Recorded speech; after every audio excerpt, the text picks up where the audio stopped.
Hello and welcome to another late night talk. My guest this evening is J.L. Worrad. Good evening, sir. Hello, and hello Hello. home. Hello, everyone. Hello, one watching in internet land in the future. That's a fair shelf behind you, by the way, or bookshelf there. So, Thanks. Some of my to read pile, some I've read. Yeah, I don't want to talk about it. It's too embarrassing about how much I haven't read to read. The kind of ratio is. I don't want to talk about it. It's too scary. But we're not to talk about my disturbing TBR pile. We're here to talk about you.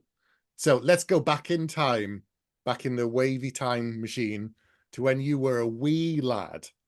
What oh, kind of stuff were you reading and watching and playing, and what were your kind of very early influences on your uh, path to becoming a writer? how far back are we going? Because you could, Like you could go back to childhood, like what when Transformers you were a and kid, was it Transformers? Was it Drayton and the Argonauts. That was on TV every weekend. mm-hmm. Magic, absolutely Ray magic. Harryhausen, Clash of the Titans, Yeah, yeah, Sinbad, all those films?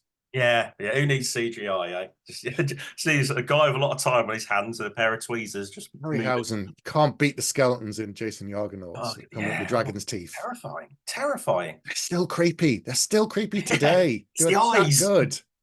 Yeah, they were just so good. Yeah. But yeah, what stuff like that, like Incredible Hulk with the walking down the Yeah. road and Yeah, we walked do the sad bit where he's walking away at the end, yeah. and yeah, powerful stuff. That was so, yeah, a very Generation X childhood, really. So for Mm, those inspirations, I didn't do much reading as a kid, though. interesting, Um, right? Not as a child. I mean, I was out on my bike or watching TV. Yeah. I got into reading in my teens, early teen, 12 onwards, as you do. Mm. And I had two older brothers who just passed me things. But here's the thing, this is a horrible admission. Well, I, I didn't read I didn't read like fantasy. a lot of people I didn't was until no later. sci-fi really. I was an absolute a little snob because I used to read yeah, what was it? I used to like a couple of classics and also I managed to get my hands on Naked Lunch, William Burroughs Hmm. and Kafka. And I wanted literary, but weird Wow. literary stuff. Yeah, I was like 14 or 15. You can sort of get through a book when you're that age. Yeah. And what else was it? Just stuff of that ilk. And I hate to say it, when I was about 17 or whatever, this is an ugly admission. I was walking to college with a friend of mine, and he went, "There's these amazing books about these people, like they're all betraying each other and all of that." And I was like, oh, "Okay, yeah, what's that?" And he goes, "Oh, it's called Game of Thrones." I was like, "What is it?" Yeah, it's true. And he says, "Oh, yeah, it's like kind of like Tolkien or fantasy." And instantly I was just like, "No, not for me, thank you." Isn't that terrible? Yeah, my respect for him actually went down a bit. And yeah, that's just the snobbishness that was about, I guess, with that kind of thing. But it's Mm. weird because I used to play Dungeons and Dragons. So I guess that was I don't know, go figure. Yeah, I did a lot of D&D and Warhammer and gaming and visiting the Games Workshop when I was a kid and all that kind of stuff. Weirdly, Yeah. I was way much into fantasy, but I had the snobby thing about sci-fi. I'd watch it, but I wouldn't read a lot when I was a teen. Really? I wouldn't be my friends be like, "Oh, it's great books, Asimov Caves of Steel," and I'd be like, "No, no, thank you. I read fantasy." So I didn't touch any of that stuff until I was a bit older, and suddenly it was like, "What's this Caves of Steel lock?" And I picked it up, and I am robot. Go on, what's all this? Three rules, and so I was the other way. I was just like, no, no, I only watch the science fiction, the battle stars Yeah, and I stuff. don't touch that stuff. I I don't think you've read got it. any right to be a snob when you're in your teens. You've seen the world. It's It's mad how pretentious I was a teenager. In some ways, we uh, all, I guess, in some ways, it's same mad. here. Same here. Absolutely bizarre. So what was it then? What fantasy like caught your interest as you got a bit older that made you Ah, go, actually, I'll give this thing a well, see, go? I didn't touch fantasy all sci-fi, and it was I was into Ian Banks Ah, okay. because my Culture brothers had novels and gone all read the that. Wasp Factory. I was like, Was oh man, you creepy. know, Tales Unexpected. uh, Remember? Do you remember those? yeah,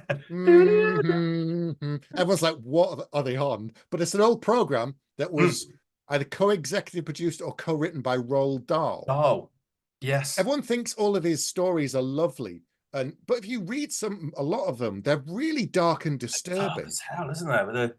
I mean, there's one where a wife kills her husband with a a lamb shank and then cooks it and then feeds it to the police or something, or the one with the guy gets a tattoo by Picasso or someone, His and books, then it's in a gallery later, so they must have skinned him yeah. to make it. But you watch some of the Tales of the Expected ones that he worked on, and they were super dark. Like there's that guy who was some sort of gambler, and he said, if you lost, you'll take a finger. Do you remember? And Yeah, by the end of it, he's just got like one thumb, and you come out, and it's like it's super creepy. And I'm like, is yeah, this Roald Dahl? And people are like, no, it's not. Yes, it is. yeah, That yeah. dark shit went straight in my head as a teen and changed me. Do you remember the one where I don't know if it's Michael Gambon, it's something he turns into a ruin it, spoilers, but he turns into a Spoilers. bee. Yes, He's his eating his eyes. baby Yeah, royal jelly. yes, all the jelly. She keeps eating the thingy jelly, and then the baby's born, and the baby's has got the weird bee eyes. Bee eyes, and yeah, and he's all like, oh, nothing wrong with, because he's got like a Cornish accent that kind of buzzes anyway. Yeah, And then by the end, he's like, oh, royal jelly. it's proper disturbing. Yeah. Oh, Oh, I'm sorry if I go on, but the scariest one of all go on. was the guy who goes to a bed and breakfast and then he gets killed and stuffed, and like all the guests are like the stuffed I guests. don't remember that one, but I I believe remember you. it because it was terrifying because we watched it when it Yeah. came out, and then we went the next day. We're on holiday to a bed and breakfast in Sheridan. We stopped and a lady came out. My brother was like, "That's her, you know. We're all gonna get stuffed."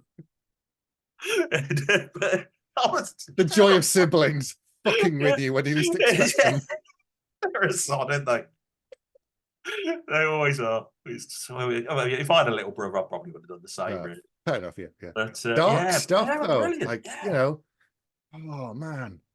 yeah, Anyway, yeah. what was the so Ian Banks, that was your stuff you were reading then when you Yeah, started well, reading? I got to uni and I read a bit of Ian Banks, and I meet a guy called Barry, really cool guy, good mate. We're in the same year, and he says to me, he reads Ian Banks, and then he goes, "Have you read Ian M. Banks?" And I'm like, "Oh, I don't touch that stuff." Mhm. I'm like, like, and no, he goes, "No, really, give it a go. This is called Player of Games, and it's not that sci-fi. It's just about a guy who plays games." And I was like, "Oh, all right, I'll give it a go," and that blew me away. I Mhm. was straight onto Accession and the rest, and then by that point, I started reading Michael Moorcock. Of I was course. straight down the old second-hand bookshop in town and just helping myself. It was a renaissance, whatever a renaissance, a discovery of Yeah. all the good stuff. And I think there was a lot of Moorcock on the in second-hand bookshops at the time. Yeah, there A lot was. A lot Mark of Ashton Smith as well. He amazing, and a bit of Conan and whatever. So that was, sort of that kind of stuff, really. I mm, mean, trapped ever since, really, with sci-fi and fantasy. yeah. Fantastic. Never look back. Never look back. And I wish I'd have done it a lot earlier, to be fair. Yeah, yeah. I wish I'd actually started reading more sci-fi earlier.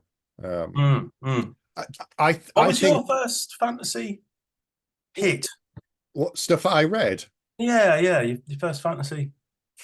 I think my mum got me. I still got it. A copy of The Hobbit. It's a hardback with paintings in it. Oh, Like it's wow. like a green hardback, and I think she read it to me when I was very, very little. But even before that, I've got these weird, tiny, mostly picture books, and each one's separate. One's like goblins and gnomes, and the next one's pixies and some things. Like six of them, they're red books. They're almost like a four size and big double page, and they were brilliant. I read them when I was very little, or they were read to me. Then it was The Hobbit, and this is what freaks people out. I saw The Hobbit on stage when I was very What? little. Yeah, like everyone's like, "What do you mean on stage?" I'm like, "They did the whole play on stage, and I saw it, and it was like 2.5 hours. I've still got How the did they do program, so Smaug? Was it like a big puppet or a man in a a lizard thing mask? kind of shuffled out on wheels like the head of the dragon, and then it wheel it back Oh, out wow. again behind the curtains. But back then it was amazing. Now I'll be like, yeah. But when you're a kid, it's like it's amazing. So that was my first thing. Then it was like David Eddings, the Belgariad stuff when I was an early teen. It was probably about, I'd call that YA now, or even middle grade Yeah. fantasy now, because it's kind of very simplistic. It was that and a lot of David Eddings. It was sort of based. It was like the idea, wasn't it? Like the publisher said to him, make a Tolkien, do a Tolkien or something. Or Yeah, it's kind of that like a boy with a destiny. yeah, One yeah. boy has a hero, a special sword and a great destiny. I read that. A lot of Terry Brooks when I was growing up. And then when I got to like 15, it was like I'm old now. David Gemmell, this is it. Yes, this is what I'm talking about. Grey, gritty, grimdark. Yeah, Yeah, that's what I'm. Then that was it. At that point, the doors came off, and I read everything. But yeah, yeah, Gem was fantastic. I've not read all that much, but no one he's could embed an axe in someone's chest quite like Gemmell. pretty much, yeah, a huge influence on me for sure. And James Barclay, who many years later I came to meet, and we came, on friendly terms. And Yeah, I loved his Raven book, which I do have. Here's the other weird thing, right? His Raven books are the only copies of any books that I own in my possession that have sprayed edges on the paperbacks to match the colors on the cover. I've never seen a paperback since ever do it. you'd think that's like the logical way to. I believe the term spread they say in publishing, don't they? The kids, the Sprayed edge. spreads. Yeah, yeah. There's someone telling me. Yeah, Uh, guarantee you a full spread of your trilogy. But but yeah, yeah, mad. But yeah, that's the isn't kind of it stuff that. weird though when you be reading these people and then you suddenly are hanging out with them at a convention? Mm.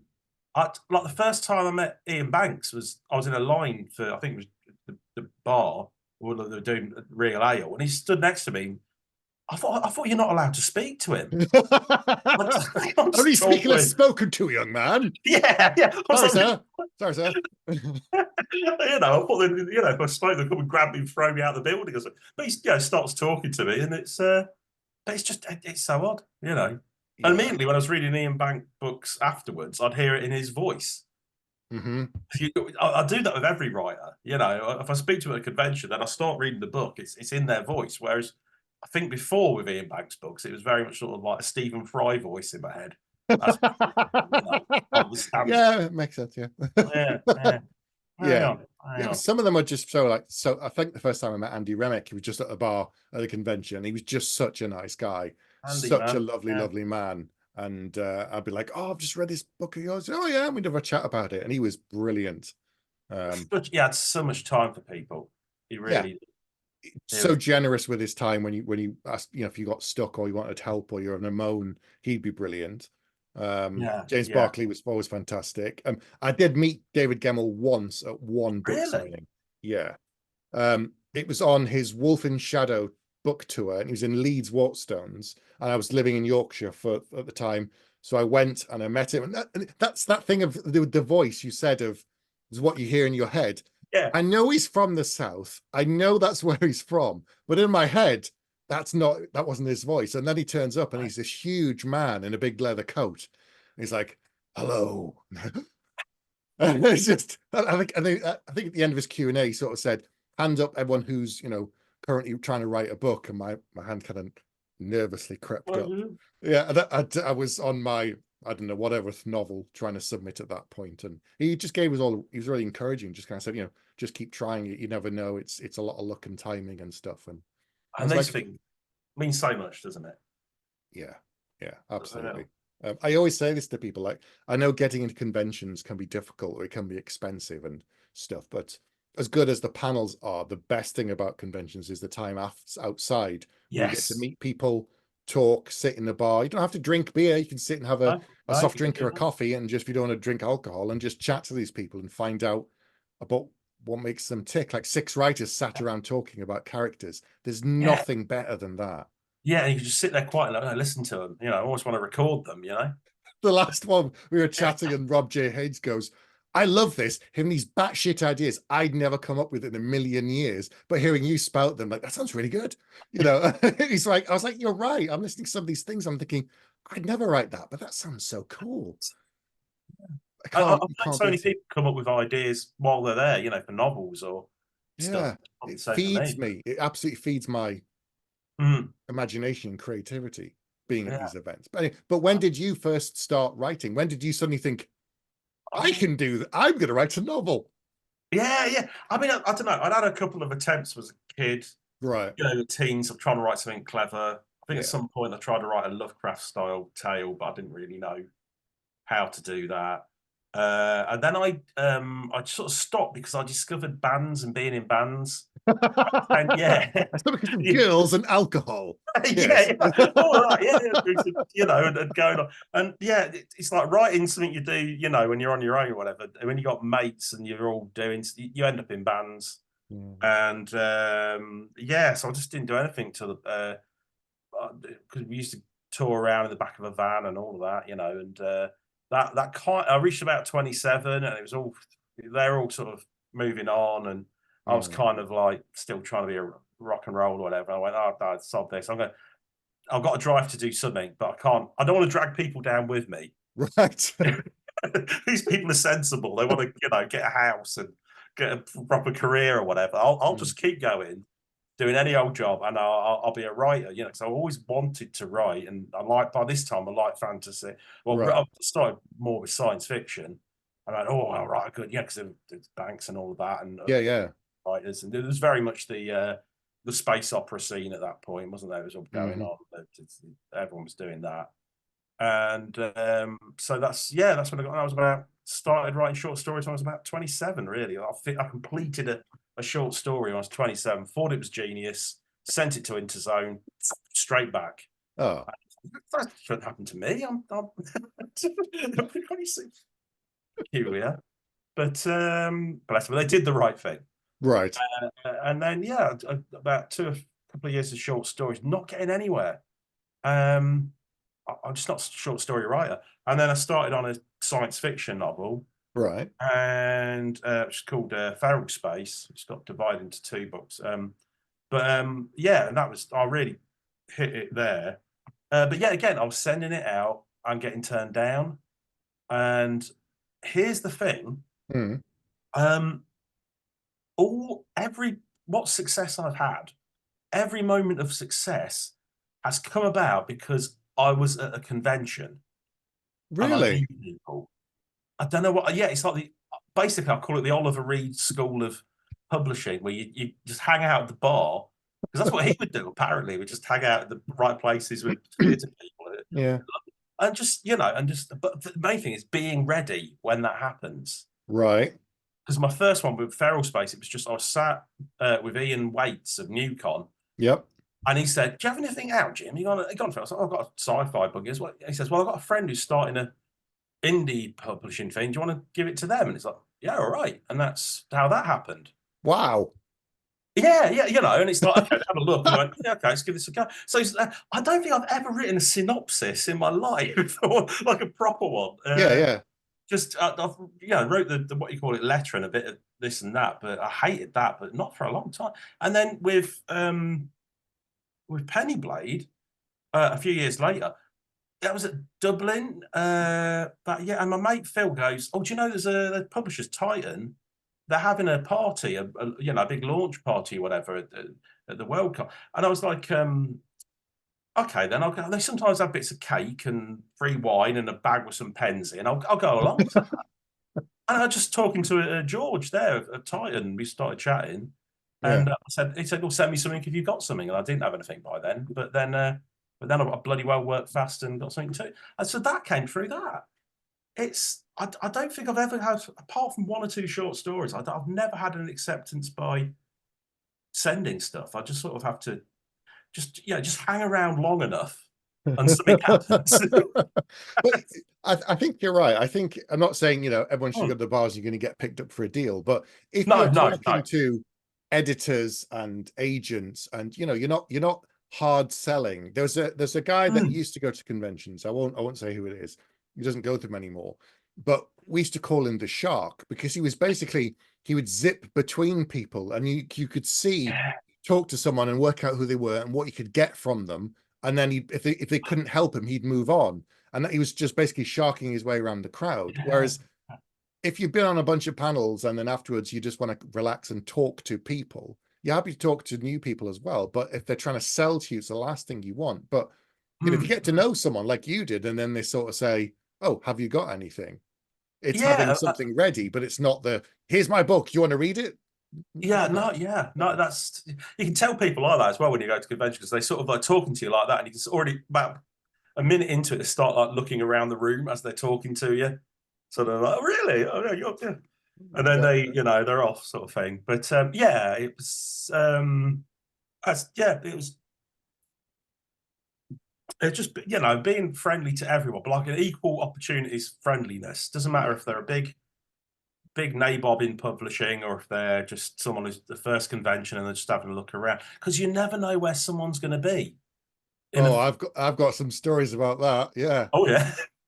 So many years ago, myself and a friend and a few others were going out to dinner at a fancy con down in Heathrow, and there was this young literary junior assistant to the publisher, and said, "Oh, do you want to come with us? We're going from here." And she said, "Oh yeah, great." And we all went to the thing and had a chat to her and chat and all the rest of it. And she was very nice and very friendly. Fast forward, I think we're 10 years now or something. Natasha Barden is the editorial director at Yes. Harper Voyager. And she Yeah. was the junior assistant starting at Harper at the time. Yeah. Oh, hello. And now she runs Harper. So, Yeah. you Yeah. know, she's done it right for herself. But Yeah. Do you remember that time I bought you a gin and tonic? You know, bought you a pint. Yeah. it could be, yeah, that, you know, carries But weight. it's like, you just don't know. Like there's someone pitching their book or someone's wants a Yeah. bit of help on something, and then like they turn around a few years later, they've got a New York Times bestseller or whatever. Or It's you never shocking. know. You never It's know what's shocking. going to happen. And I think that's true of networking in, not that I'm an expert, but I think it's true of networking in anything, Yeah, is that really you don't want to focus on the people at the top and trying to get their attention. It's good if it happens. yeah, Really, you want to just be friendly with all the people coming up with you, I yeah. think, and then just give it time, because they'll go, you know, like maybe one of them will start a small press and go, "Oh, I need an anthology, you know, story in there, or this and that," or someone will end up being an agent or a publisher, or it's you know, that would be my advice. Just go to conventions and just enjoy yourself and be Yeah. friendly. That's which is nice anyway. I would do it anyway, Yeah. even if I wasn't writing, you know. You need help though as well. And you need support. You need a support network of peers, other writers that are going through the same stuff as you. So you can have the conversations and the moans about the struggles because they're going through the same things at the same time Yeah, usually. yeah. So it's really helpful to They have can people. yeah, they can undo a knot that's in your head and you don't think you could ever get rid of, or they, you know, you can chat to them, and you just feel like you know, it's a lonely business. So actually meeting other people doing it is wonderful, and you don't feel so alone, you know. I'd Yeah. say, yeah, yeah. So Because you're sat in a room most of the time by yourself looking at a screen. It's like yeah. It's going to cons and meeting people is a great fun. Great yeah. experience. I've been sat looking at screens so long, I don't know if I'm hallucinating you right now. It's not really here. It's not really It's a voice in your mind. head. All got a bit Fight Club, Bright Club. Yeah, this is it. Yeah, you know. So, and also, I'd extend that. I don't know where you stand on this, but Mm, I'm very much a fan of forming writing groups. mm. I know some people are a bit like, maybe not, but you know, having a few people in your local area, renting a place, or go around someone's house or a pub or whatever, and you know, just writing stuff, critting each other's stuff. I think that goes a long way. So Uh, have you done some of that in your area then? Oh yeah. We've got the we've going for about 10 years now. A group called the Speculators. I didn't name them, Nice. and but they've been going for about 10 years. We meet at the Quaker all down the road, and yeah, I'll you know been bringing in stories and bits from novels, and we actually sit on the. I meet up on a Saturday. Right. We have a Wednesday where we just turn up and write and have tea, which is lovely. Some people need to Excellent. get out of the house to write, so Yeah, that's yeah. nice. And then Saturdays, we have like a 5 hour stint where we sit and read each other's chapters and then give a bit of a crit and go round and That's suggest fantastic. ideas. And it's really nice. It's just a nice hobby. You know, I think some people just do it because it gets them out of the house. And of course, we drink lots of tea. You Yeah, know, of so, course. vital, absolutely vital. So, you know, I'd recommend it to anyone watching this. If you've got, you know, find one in your area. If you haven't, start one. You know, Yeah. And it's always the option of online now these days as well with yeah. like Discord. Discord's a brilliant platform for creating groups and chatting on there and you know, Hmm. voice chats on Discord. It's great. I mean, oh, yeah, how does Discord work? Is it like Twitch? I went on it looked a bit like Twitter or an old forum. So do you remember old like chat forums? Yeah, It's that, sort of. Yeah, I think but not much. it's all free and you can create your own kind of little pocket thing and you Oh, just build it yourself and you have your own threads for different stuff. So you could have like hmm. Jim's work in progress, chapter 1, give me feedback, and everyone's got their own bit. and they can join Oh, onto the forum, and you invite people to join. It's closed until you give people the invite to come into the room, as it were, or the right, main. yeah. But you can also have audio channels on there, so you can kind of switch it on and say, Ah, right, 8 o'clock till 9, we'll sit and chat about things. So if you can't be in the same space with someone like you've got physically, you can yeah, create a little thing of people who write the same genre and just do it perfect. online, which I've done with other groups of and things like that. And they just That sit. sounds pretty good, Rick. I've got a RJ Barker got me to, he said, oh, join Discord. It's great. Bless him. I love the guy.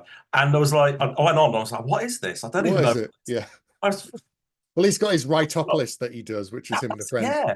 I That's don't kind know of whether he talks on it or whether it's once written every or. couple of weeks they sort of chat and interview people, but most of the time it's other people on there chatting about writing and stuff and bits and bobs and Oh, posting bits of their work if they've got any and that kind of thing. So yeah, there's so many groups. So finding one is difficult. It's almost like a old yellow pages, and you have to kind of go through to find them. But if oh you know no. someone who's got a group, usually it's a lot easier to be like, right, can I join your sci-fi group or whatever it might be? Oh, And those are really good. But yeah, you've yeah. got it even better in some ways because you can sit in front of the person and say, "What do you mean by that?" Oh, well, Oh, and then the yeah. text is unless they're there, there's a delay of back and forth, and it, which is why the Hmm. voice chat can be a bit easier in some ways because you can ask the person and get an immediate response. You're not having to wait, and there's no misinterpreting it. Like, no, no, I didn't mean that. I meant this. Oh, okay, and then you just chat it through, which I think is, Yeah, that's great. Well, I'll have yeah. to check it out. I'll have to go check out Rightopolis again. you know, Promoting RJ. Shouldn't be doing that. No, too much for RJ. So tell me about Pennyblade. Where did its idea come from, and where did it start? oh, Pennyblade. Well, I finished. So I was never planned to really write a fantasy. Right. Though by this point I quite like fantasy. I'd written sci-fi and anything. And what happened was, I was a bit of a break. And I was going to write basically a fantasy role playing tabletop role playing Yeah. session. And my friend they had idea for a character or whatever, or they wanted to do this and that. And I started writing. I was going to be the GM, and Mm-hmm. I started writing it, and it just I started writing, in the notes like, oh, they do this, they do that. And then I started realizing, well, I can't really make this a role playing session because players tend to frown on, you're doing this and now you think this. And Right. I suddenly realized I was writing a synopsis. And in fact, but the people I was playing it with, they're about to, they went, actually, no, that's just write a novel. We'll do something else. We'll play Space Hulk or something. And yeah. And then and then so I just really I went, okay, I'm writing a fantasy book. Okay, this is fun, and it's not too much. I didn't make it too crazy a world. I just had a very good idea of the character Mm-hmm. and an idea of it's got two timelines. The character she's like 4 years before and 4 years after. So you've Okay. got like one that's in the past, one that's now, and just following that along. And I really enjoyed it. Yeah, but the thing with it was like because I wasn't going to send it anywhere. I'd never even planned for it. I just went buck wild. I went, okay, it doesn't matter how crazy. They just put that dark, weird, funny shit in there. Yeah. Because you would never dare send anywhere or whatever. It's just my own entertainment. By the end, I was like, oh my god, and I didn't realize, blimey. And anyway, to go back to when I met the Titan thingy at Dublin, Yeah. George, George went, oh, send us something or whatever. I went, I think, like, well, a few months later, I've written this book, and I'm like, well, they'll never accept this. But what I'll do is I'll send the first 3 chapters. They'll turn me down, but boy, will they remember who I am. And then I'll send them the proper That'll sci-fi learn them. novel. And yes, I went, okay, that's neat plan. That's not bad. I'll get working on something proper. And yeah. And then like a month or so later, but at this point I'm working it's just about COVID time, whatever. I'm working at a well-known hotel, chain of hotels, budget hotels. Let Lenny Henry operates and Lenny Henry promotes. operate. Yes, yes. I don't work There's from the anymore. UK. Yeah. Yeah, yeah. Yeah. Actually, I don't know why I'm hiding. I don't know. we're not advertising them, no. So it's fine. Yeah, we're not going to advertise. Yeah, Yeah. that's fine. Yeah, and I remember I was there at work and I just got an email. It was late at night. It was evening thing. I read it. I just said Titan, whatever, and I just assumed it because I've got so many turn downs. I went, oh, they just turned me down. I'll send the regular book. And then I just sat, and then I was out on the desk. I'm like, hang on a minute, I didn't say rejection. What did that? I checked it again, and it was like, we're interested in your book. And then this guy came in, he'd just driven all the way from Birmingham to check in. And he was just like going, oh, yeah, the M25 is really full of them, man. You know, the M25. It's really boring. Hotels get really boring traffic conversations. And I don't drive. So I had to sort of go, oh, really? But he must have thought he was the most entertaining man of all time because I was just, I'd say, yes, the M25. Hilarious. Yeah, absolutely. Yeah. Well, because it was just, because I've just been, oh my God, they've finally. So you've got a full manuscript request. Yeah. And it's like, oh, okay. And then he went, and I was like, oh my God, I send him the rest of that bloody book. That's weird, but okay. But they were cool with it. They didn't alert the authorities or. So tell us a bit more about the story there and the main character. Tell us about it. Oh, well, that way, yeah. Well, name's Kyra, and she's basically for a race of people called the Comrak or Comrat. I've never decided. Who are kind of elves, really. Just I really wanted to go with that trope, and basically she's like a high level young. In the first timeline, she's like a high level noble, and she's set up whatever. And then in the other timeline, she's on the mainland with all these human shitheads, peasants and that, and they're Pennyblades. They give them a few pennies, they'll stab someone for you. Yeah. And she sort of leads a gang of them, and she's mates with all of them. And as the two stories go along, it's like, what is she doing here when she was this noble? How did she? So you're trying to work, and she doesn't like talking about her past. And she puts on this sort of mask of being I don't care and being, she's a full-on character. And as it goes on, you find out, she's trying to escape from her past, but of course the past always catches up with you. So it's got that kind of a structure. And she's, I love it. I'd love to write some more. Hopefully I will, because she just says it as she sees it. She's so just that totally arrogant, sort of, aristocratic elf. She's a liability, but But the thing is, she's very. I think deep down, she's got a warm heart. She doesn't like bullies. Right. But the interesting thing is that whenever she does something that's actually good, she sort of ignores it. She doesn't really think. She kind of wants to move on. She's got issues. But that's what I like about it. But I like coming up with a character and then building the world around that. I'm very much a character writer, as it were. So yeah. So hopefully there'll be more Pennyblade books. See how we go. I like the fact that characters, when they're flawed and then they feel more realistic. Like even the best character, if everything they does is good all of the time, it doesn't feel genuine and it doesn't feel real. And I just find them too two-dimensional. Whereas if they actually fall down sometimes, that it just makes them relatable.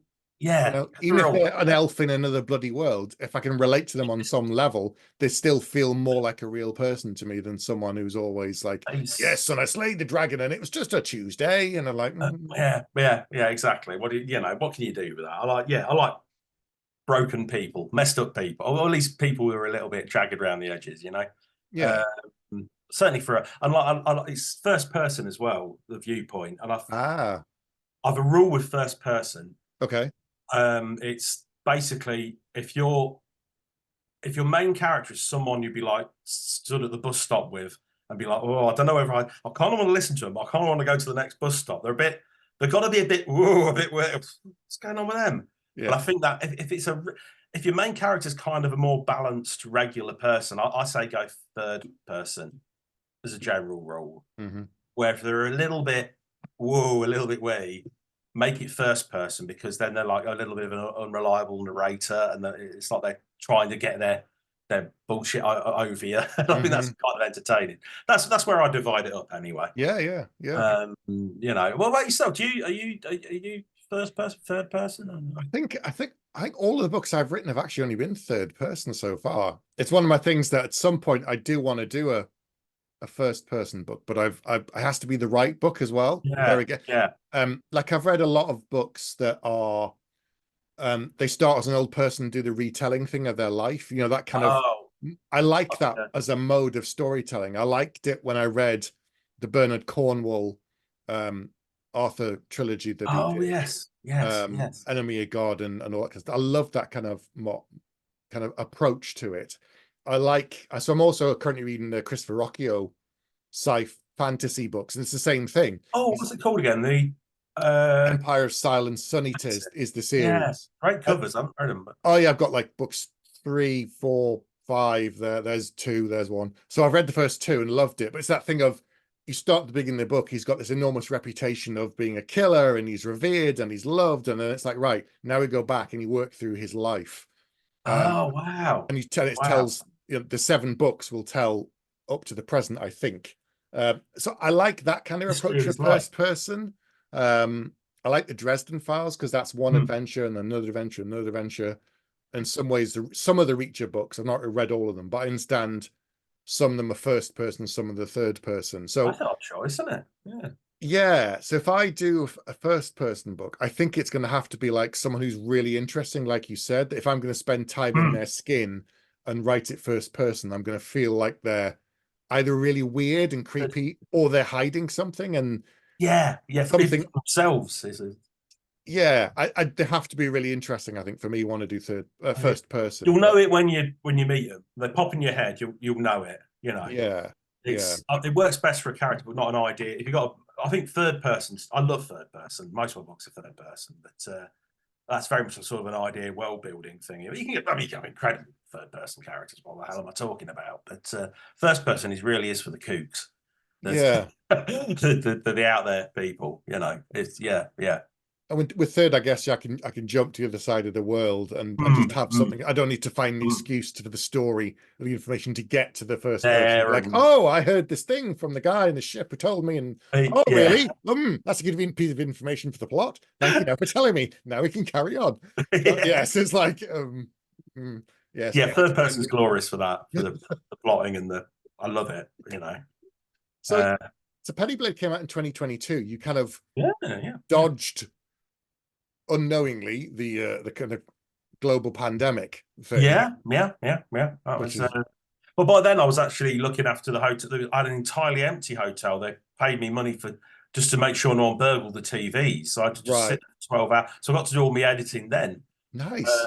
Yeah, and I had my agent rang me up the first time. And oh, you know, do you want me to chat? And it was like, and there was me like walking around like The Shining. You know, it really was. I On could your turn all. trike. Were you on Well, your hello trike? there. Yeah, I can't wait to turn around and be like two girls stood at the end of the corridor, two Lenny The Henrys at the end of twins. the Cardboard corridor. cutouts. Yeah, yeah, yeah. So that was it was actually a good time to edit because and write and stuff because it was yeah they were paying me loads of money just to being like you know just turn all the taps every few days, make sure that to send you a little bit mad. I went a little bit Jack Nicholson, Mm. but yeah, sorry. What we're saying So about it sorry. came, so it came out in 2022, just after the pandemic. But going back a step, how did you find the editing process then of having someone like suddenly look at your book with fresh eyes and be like, okay, what we need to work on this, or was it pace, was it character, or what were they asking you to work on in the edits? I'm always Uh, interested. well, like any criminal, it was getting my story straight, just getting the facts right Right, right. was very much the yeah. I think they cut out a couple of scenes and that, so I guess pacing was a Hmm. little bit of a bra. I've been all right with pacing really, and then a couple of just bizarre bits. They went, oh, that's it's too weird. I remember I had to get rid of yeah. I remember there was like one bit where she's at, like in a house, a royal house, whatever the big towers they live in, and they're having a party. And I remember there was like the servants were handing out a bowls of honeyed spider abdomens, and George was like, no. Just make that olives. It's just, and you've got to go around and pick these things off and honey them, haven't you? And I was like, oh, it's just a bit more things like that, really. Right. Yeah, but I really enjoy editing. It's like one big crossword or something, or one big Sudoku, isn't it? Yeah. I really struggle with a first draft of just getting it down. Really? Okay. So you enjoy the editing more than the first draft? Somewhat, well, it's more fire and passion with the first, because I can't. I've really got to get like into the character and really into the thing. If any little thing puts me off, so I don't get all. I don't knock out much of in a day. Right. Words. I try to, unless I'm really in it. So I'm very so, and it's a bit of it. And then I have to think about things in the world. I find the highs are really glorious. The Yeah. lows are sort of a trudge. And then it gets to the editing, and I can actually whiz through that. It's like, oh, okay, yeah, I'll change that and do that sentence. And oh, this is it's quite polite. It's quite, you know, have a cup of tea and just edit away. And you know, and I don't take anything to, I don't take anything to heart. Like the book I've done after Pennyblade, Keep Within, that was 160,000 words, and they went, "Cool, can you Wow. put it to 120?" And I was like, Wow, that's a lot. yeah, just get it there. Well, he was almost like daring me to do it. I think he didn't expect it to get quite that sort, but I just got into a really sort of callous mind state of like, yeah, let's get rid of that. Let's get rid of it. You know, just stack away. And, you know, can I make this short? And it's a lot better off for it. It was, you Oh, know, okay. it's Okay. tighter and it's, you know, so yeah, I'm pretty cold hearted when I edit. I've got to say so for myself. You know, A lot of people do get very precious during mm, edits. So that's mm. interesting to hear that, whereas the first draft is more of a famine Yeah, or feast for you. yeah, it is. It's yeah. I don't know how I do a first draft. It's crazy. It Do you just plan? Do you plan your books? uh, it depends on which ones or whatever. There's a fair bit of planning with Pennyblade to make it work because there's the two timelines, Yes, and I was then going I'd to sort of say. yeah, and like who's yeah. So there's like about 8 beats in each timeline maybe, and then how you get to them is kind of and like the you know the dialogue I'd write in situ. Hmm. Um, with the Keep Within, that's a third person. It's like a royal court drama. I'd have an end, right? It's going to end here and it starts here. But what I loved about that was it's like I'd make a character do something, and then another character in the next scene would react, or a couple of scenes down the way would react. And it felt like a wonderful game of chess, trying to, you know, because it's this court and it's like, okay, Hmm. he's done that and she's going to do this. And that was wonderful. And the one I'm working on now, it's very much I sort of designed a world. And what I do is I'm sort of just writing. It's weird. I'm sort of I don't know how to put it. I'm strategically writing as I go, but tactically planning. Right. By which I mean, you know, get like the whole thing. I don't know quite where it's going to go, but when I get to a new scene, I sit down and make a whole load of notes about what this scene's about, where it's going to go, where Hmm. what it's going to do, what the colours are, the you know, I really and then just write that out. So it's very planned on the scene level, but then as soon as I finish the scene, it's like, okay, well, what happens next? And I haven't really worked out the ending. I'm going to see where that goes. So I think it's important to sort of experiment with Mm. different things. I haven't really found my way yet. Your groove, your My groove in approach. terms of yeah, there isn't like a set way, and perhaps that's healthy. I don't know. Uh, as long as I don't lose connection with the characters and what they feel, that's the vital. That's the sort of the spinal nerve that runs through any of these things. I can, you know, can't really break that. Yeah, Yeah. what about yourself? Do you plan or? Yeah. I think it's all about, as you said, finding what works for you. And I plan my books, but I have tried other techniques. I did write a whole sci-fi novel on my way to getting published. One of my trunk novels was Uh, I had like, this is how it's going to end, and this is roughly what the book is about. Go. And I wrote a whole sci-fi novel about colony on Mars and designer babies and cloning and the whole thing. And then I got to the end, finished the draft, looked at it and went, this is shit. And I can't resuscitate it. I can't resurrect it. really? Absolute toilet bin. Didn't even Uh, try to submit that one. It was absolute toilet. I'm like, okay, now I know this approach does not work for me. So it's finding my way to what does for planning. But here's the weird thing. Once I got the system and I'm like, right, that works. Yeah, do another book. That works. Do another one. I got to the coward and I broke most of my own rules. hey. So it's what works for you until it doesn't. And then don't be afraid to change it and find what works for you is my Yeah, approach. yeah. Mm. That's it. It's an ongoing. struggle. I find it's really sad with the trunk novel, and I got one of them, one and a half of them. It's the sad thing is the one that got you to write a whole novel. It often has just a really good idea to make you write it. Yeah. Then you get to the end of it, and it'll never. You go, that's awful. But I bet your Mars one had a really cool idea. Probably. I've got a lot of trunk. Because it took me like over a decade, remember, to get an agent. So I've got a lot of trunk novels. I've got a creepy Stephen King Cthulhu thriller novel with like monsters and creepy stuff. Wow. I've got a modern day Dean Koontz style action thriller with like telekinesis. I've got a book of vampire short stories in the Anne Rice kind of model. I've got all sorts of fantasy novels and all sorts that on my way I tried to submit and they weren't good enough, or the technique wasn't there, or the market wasn't right, or whatever it was. But a lot of it was just learning, I think, as I went, for what You would never been work for tempted to me. go back and do anything with them, or Every time I look at them, I kind of think, oh, and I think, like you say, the core idea was probably good, but I'd have to start over from scratch. It's a case of, is there an idea that's calling to me more now? And usually there's something better. Yeah, that's it. Always look forward, look to windward. Yeah. Nice Ian Banks touch there. Well done. It's that thing of, if I had time, maybe I'd go back, and maybe there's something in the old books. I view them as like a compost heap. You might find a few seeds that you can replant and they'll turn into something else. But making a whole book, I don't think salvaged. You might be surprised going back and then see there's like lots of little ideas that are in they're just been percolating in your head. You forgot they're in the old books, and then they turned up in the books that actually were published or whatever.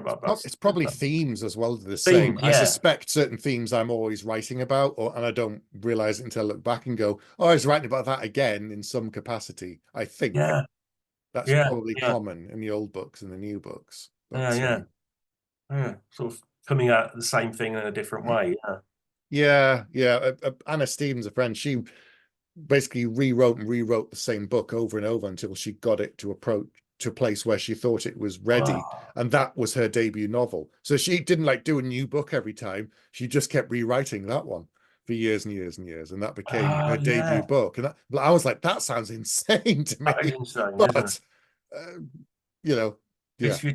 mean, I say I've only got like one and a bit trunk novels, but actually my trunk novel was 240,000 words long. That was never going to happen. It's ridiculous. So I guess that's like 2 books, really. These days, yeah, that would never. They wouldn't let it through the door at Waterstones, would they?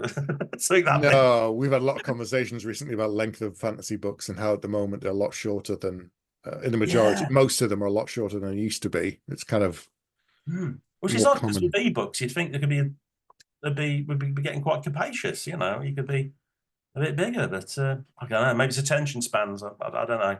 I think it's cost of physical paper and storage for Waterstone's books and everybody else, warehousing, distribution, returns, all of this factors into it, whereas ebook doesn't cost anything but a physical book. Printing still costs and people still buy them. Still, have whole shelves full of them, but don't read. Some people, do that. Ridiculous. Why do you see me other room? I've got a load in there. The hypocritical to say anything, really, but of me to So what's next then? You're working on this new book. It's fantasy, not set in the same world, completely new? No, because it was I'm a 2-book deal, and they're both set in the same world, right?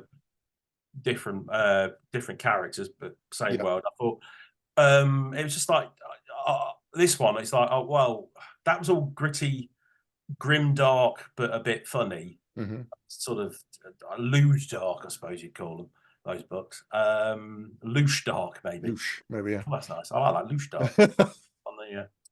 I thought, well, I'm very much a believer in it gets said a lot in memes. So that interview with David Bowie.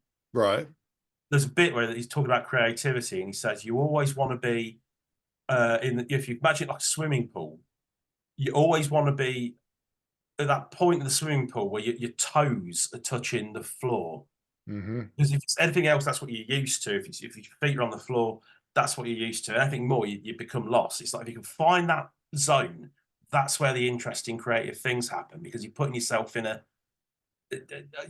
slightly difficult position that brings out new stuff. Yes. So with this one, it's like, okay, well, it's not going to be gritty. It's going to be psychedelic.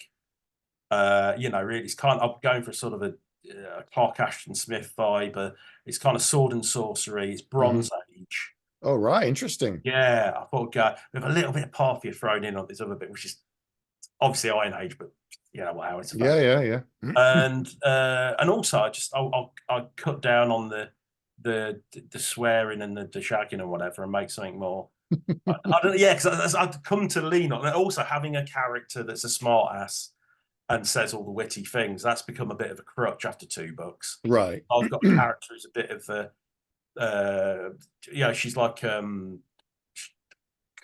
she really believes in the order, that she's part of protecting the weak and whatever, but she's a bit of a bit straight, a bit by the rules kind of thing, and the whole book learning to loosen up a bit. And she doesn't have much of a sense of humor, but that could be quite funny. Yes. Because they don't, like that. Like her from what's it called? The British sitcom from the 70s. Hyacinth Bouquet and the younger warrior version of that. No, I was thinking of The Good Life with a neighbour. What's her name? Yeah. I know you mean. She's hilarious, but she's got no sense of you. So I thought I'd go for that.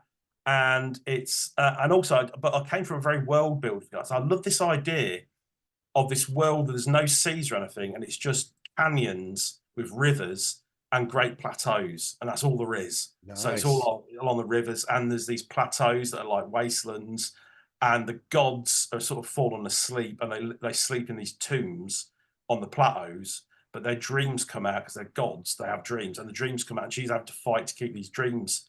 That's kind of the weird, because with Pennyblade, whatever, I didn't really have any big Dungeons and Dragons-y monsters. Yeah.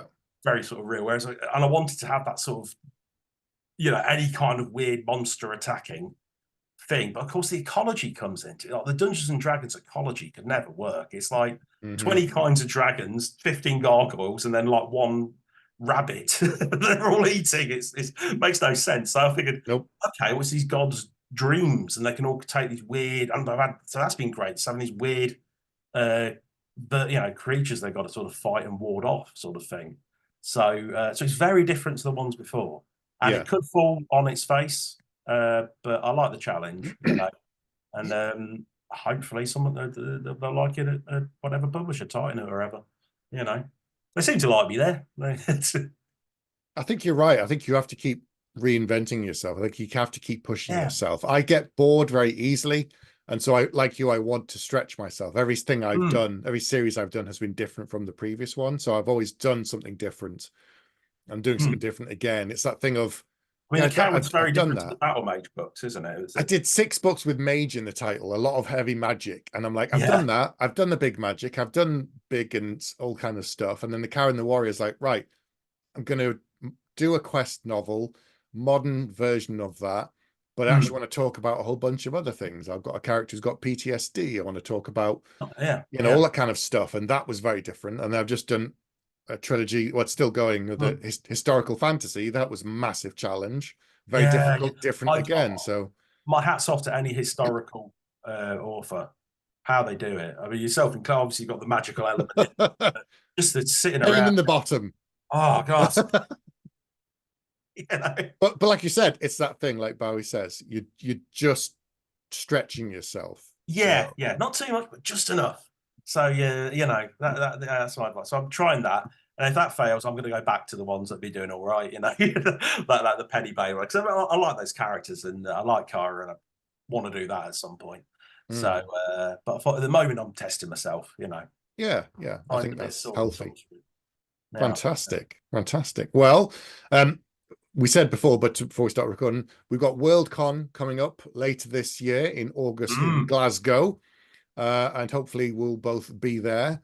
If anybody's not heard of it, it's the big international world fantasy convention, basically, that moves around the world. This year it'll be in Glasgow. Next year, I think it might be LA or something, but it's moving around. So if you've not heard of it, go and look up Worldcon.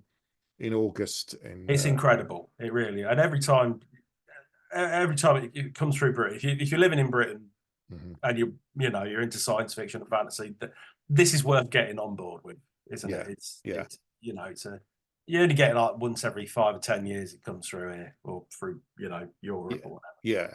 So yeah. Thousands of fans, lots of big authors are going to be there from science fiction fantasy from across the world. So the chance to meet them in person.